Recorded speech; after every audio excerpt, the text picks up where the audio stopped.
नमस्कार दोस्तों। तो बार बार पाकिस्तान ने इस चीज़ की कोशिश की है, बार बार वो जा करके, मतलब आपने इस पूरे वीडियो का थंबनेल तो पढ़ा ही होगा कि बेगर्स जो हैं वो चूजर्स नहीं होते हैं और पाकिस्तान की आदत है बेगिंग करने की। तो पाकिस्तान ने जा करके फिर से एससीओ समिट में गया था और वहाँ पर शहबाज शरीफ ने फिर से जा करके पाँव पकड़ लिए पुतिन के कि भाई फिर से मदद कर दो, मदद करो, मदद करो।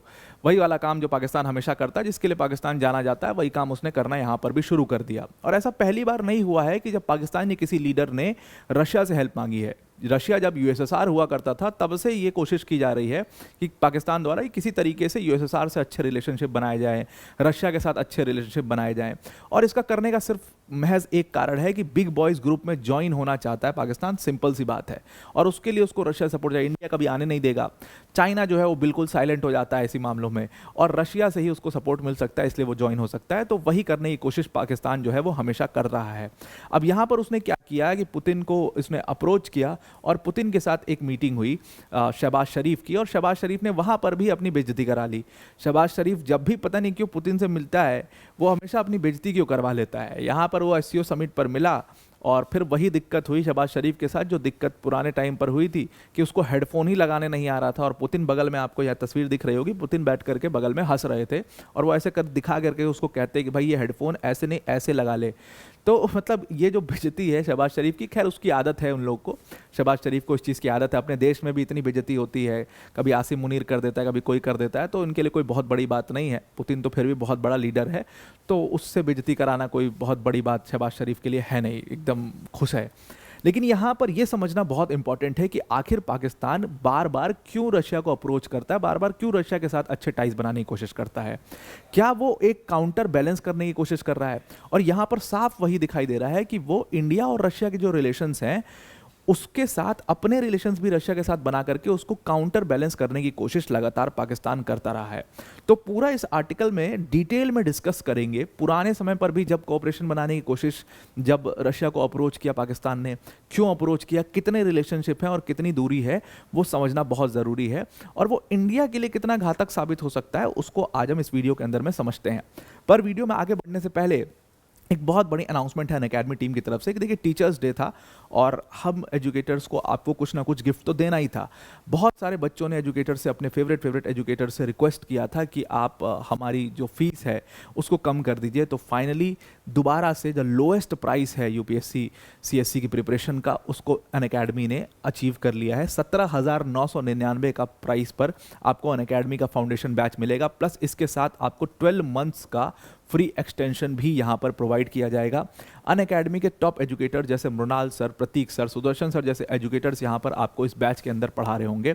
तो इस बात को ध्यान में रखिएगा कि ये जो ऑफर है ये टीचर्स डे के बिहाफ पर आपको दिया गया है 17,999। आपको पता ही कल जो ऑफर था ये 24,999 था, ये दोबारा से 24,999 हो जाएगा।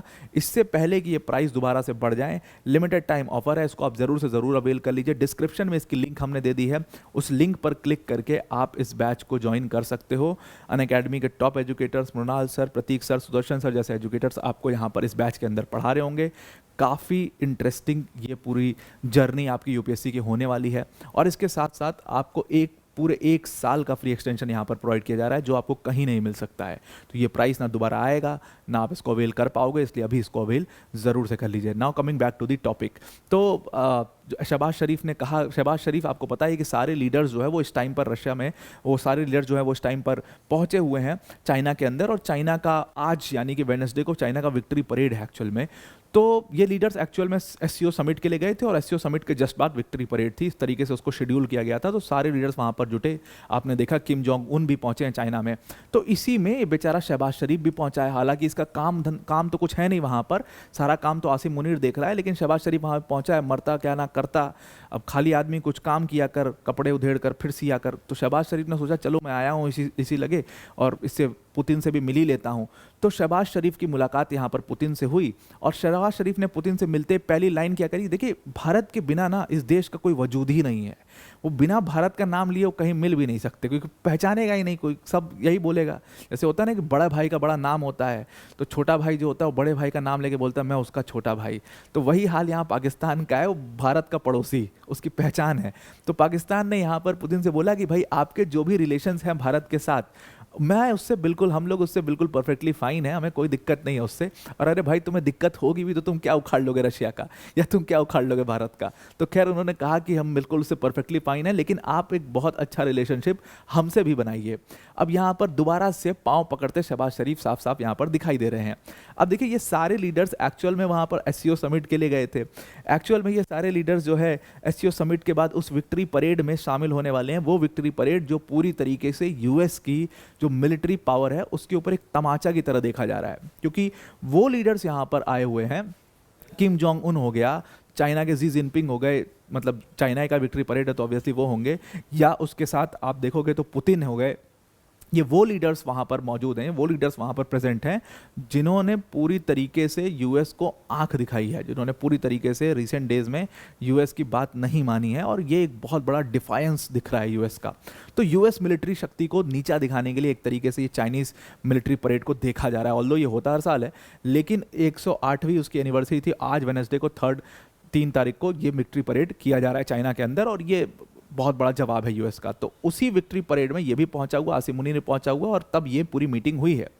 लेकिन अगर आप देखो तो इस पूरे, अगर हम इसकी पूरी हिस्ट्री में जाएं कि कब पाकिस्तान ने कोशिश करी है रशिया को अप्रोच करने की, तो एक्चुअल में जब जब पाकिस्तान को मार पड़ती है तब तब वो भाग करके किसी ना किसी के पास, किसी ना किसी के गोद में जाता है। तो ऐसे आप देखिए 1965 से इसकी शुरुआत की गई थी। 65 में पाकिस्तान का वॉर हुआ और इंडिया ने बुरी तरीके से उठा करके पटका पाकिस्तान को। तो उस समय बहुत इंटेलिजेंट प्रेसिडेंट माना जाता था पाकिस्तान का अयूब खान। ऑल्दो बहुत ऑटोक्रेटिक था, लेकिन प्रेसिडेंट था अयूब खान, बहुत इंटेलिजेंट माना जाता था, इंटरनेशनल रिलेशंस की उसको अच्छी समझ थी। तो अयूब खान ने सबसे पहले यूएसएसआर को अप्रोच किया था, और उसने 1965 में मॉस्को में विजिट भी की थी अपने डेलीगेशन के साथ, और वहाँ पर इकोनॉमिक कॉपरेशन और इंडस्ट्रियल कॉपरेशन की उसने बात करी थी। ये सबसे पहला इंस्टेंस था जब पाकिस्तान ने यूएसएसआर को अप्रोच करने का ट्राई किया था। अब ये जो अप्रोच करने का ट्राई किया था, ऑल्दो 65 में तो कुछ बहुत नहीं हो पाया, लेकिन 71 में जब भारत बांग्लादेश लिबरेशन वॉर होता है, आपको ध्यान में होगा, बांग्लादेश लिबरेशन वॉर के बाद भारत ने जब पाकिस्तान को 13 दिन में 93,000 पाकिस्तान के सैनिक जो है वो घुटने टेक देते हैं। उस पूरे लिबरेशन वॉर में रशिया ने, यानी कि यूएसएसआर ने भारत की बड़ी मदद करी थी, और यूएसएसआर की मदद की वजह से यूएस और ब्रिटेन जो है वो इसमें एंटर नहीं कर पाए थे। अदरवाइज वो पूरा पाकिस्तान को हेल्प करने चले आ रहे थे, उनकी नेवल शिप्स जो हैं वो पाकिस्तान को हेल्प करना चली आ रही थी, लेकिन रशिया की मदद से वो चीज़ नहीं हो पाती है और भारत आराम से उस वॉर को जीत जाता है। यहाँ पर पाकिस्तान को समझ आता है रशिया या यानी कि यूएसएसआर की इंपॉर्टेंस क्या है, और इसीलिए 1972 में जुल्फिकार अली भुट्टो जो है वो तुरंत दौड़ता हुआ पहुंच जाता है सोवियत यूनियन, और वहाँ से उनसे रिलेशंस को नॉर्मलाइज करने की कोशिश करता है। सोवियत यूनियन में आपको दिखाई दे रहा होगा जुल्फिकार अली भुट्टो, और फिर सोवियत यूनियन में वो पहुंचा हुआ है। अब यहाँ पर क्या था ना कि पाकिस्तान ने यहाँ पर जब कोशिश करी 1972 में, तो ये एक सफल प्रयास रहा। इसके बाद माना जाता है कि वो सफल प्रयास शुरू हुआ वहाँ से, और यूएसएसआर ने भी बिलीव करना पाकिस्तान पर शुरू किया।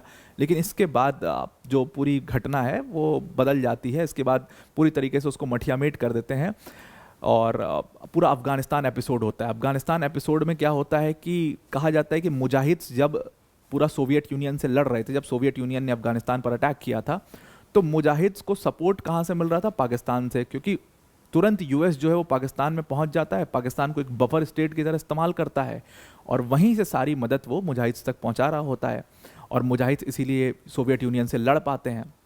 ऑब्वियस सी बात है। और इसके बाद सोवियत यूनियन बहुत नाराज़ होता है, और उसके बाद सोवियत यूनियन जब रशिया बनता है तो वो नाराज़गी आज तक कायम है, और इसीलिए साल दर साल हमेशा पाकिस्तान जो है वो कोशिश करता है रशिया को मनाने की। अब देखिए ये आर्टिकल है अक्टूबर 2024 का, ये अभी रिसेंट का सबसे ज़्यादा मैं आर्टिकल लेकर आया हूँ, क्योंकि ये समझना बहुत ज़रूरी है कि आखिर पाकिस्तान चाहता क्या है रशिया से। अब यहाँ पर सीधा सीधा लिखा हुआ है कि प्रेसिडेंट आसिफ अली जरदारी ने रशियन सपोर्ट मांगा 2024 में। रशियन सपोर्ट मांगा कि हमें किसी तरीके से भाई तुम ब्रिक्स ज्वाइन करा दो। ब्रिक्स क्यों ज्वाइन करना चाहता है पाकिस्तान? सिंपल सी बात है, ब्रिक्स को बिग बॉयज़ ग्रुप माना जाता है, जिसमें सारे बिग बॉयज़ जो हैं वो मौजूद हैं, और इसीलिए बिग बॉयज़ ग्रुप में वो किसी तरीके से शामिल होना चाहता है यहाँ पर पाकिस्तान। और चाइना बहुत अच्छे से सपोर्ट करके इसको ज्वाइन करवा सकता है, लेकिन चाइना बिल्कुल यहाँ पर साइलेंट हो जाता है, और इसीलिए रशिया से बार बार रिक्वेस्ट करता है पाकिस्तान कि हमें किसी तरीके से ब्रिक्स में ज्वाइन करा दो। रशिया ऑल्दो इसके ऊपर कोई भी अपना ऑफिशियल स्टेटमेंट नहीं देता है, वो ऐसा इग्नोर कर देता है स्टेटमेंट को। तो ये 2024 की घटना है, और 2024 के बाद अगर आप देखोगे तो ये वाला आर्टिकल आप देखिए, तो ये आर्टिकल है 2025 मई का। 2025 में आपने इस आर्टिकल में देखा कि किस तरीके से आसिफ अली जरदारी अपने पूरे डेलीगेशन के साथ जो है वो रशिया पहुंच जाते हैं, और रशिया पहुंच करके आसिफ अली जरदारी दोबारा से ये ब्रिक्स की बात करता है और दोबारा से रशिया से एक अच्छा कोलैबोरेशन बनाने की कोशिश कर रहा होता है। अगर हम हिस्ट्री में जाएं और इनके कोलैबोरेशन को देखें तो ऐसा नहीं है कि पाकिस्तान और रशिया का कोई डिप्लोमेटिक इंटरेक्शन है ही नहीं।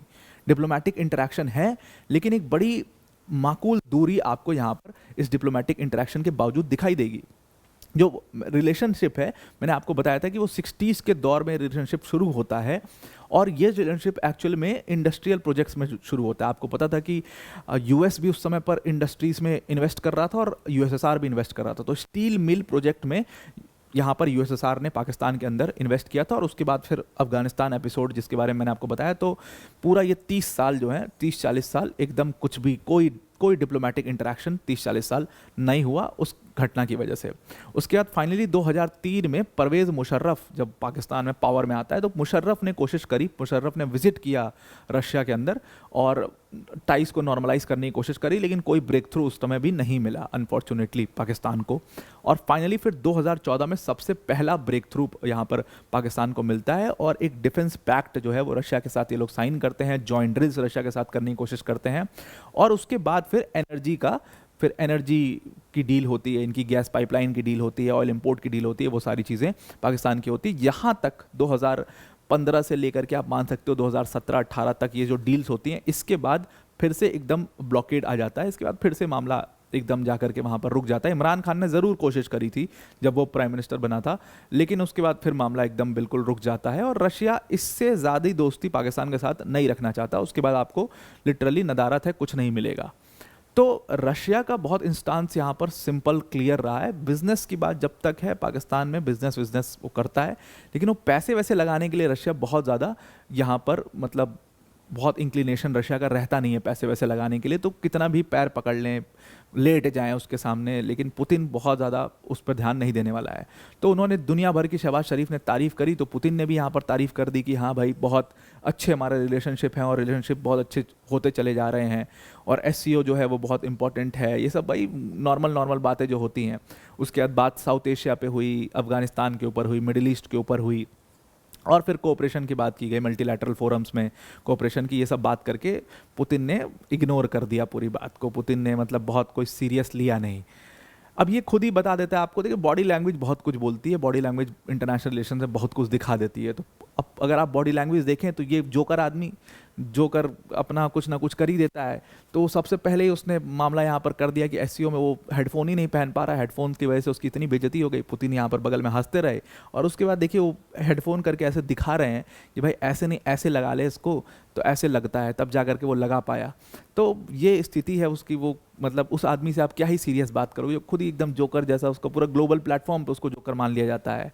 तो बस वही वाली बात है जो हाल ट्रंप का वेस्टर्न कंट्रीज़ में है ना। ट्रंप को वेस्टर्न कंट्रीज़ इस तरीके से ट्रीट करती हैं कि अरे यार ये आदमी कब क्या बोल देगा, कब क्या करेगा, कोई भरोसा नहीं है इसका। ठीक वही शहबाज शरीफ का हाल है, उसको एकदम कोई भी सीरियसली उतना लेता नहीं है। तो आई आपको ये पूरा आर्टिकल समझ में आ गया होगा। अब अगर आपको हमारी वीडियोस अच्छी लगती हैं तो इन वीडियोस को आप लाइक, शेयर और सब्सक्राइब ज़रूर से करिए, और जो ये QR कोड है इसको स्कैन करके आप वर्ल्ड अफेयर्स बाय अनअकैडमी का जो ऑफिशियल टेलीग्राम चैनल है उसको ज़रूर से ज़रूर ज्वाइन करिए। तो आज के लिए इतना ही। Thank you and have a nice day.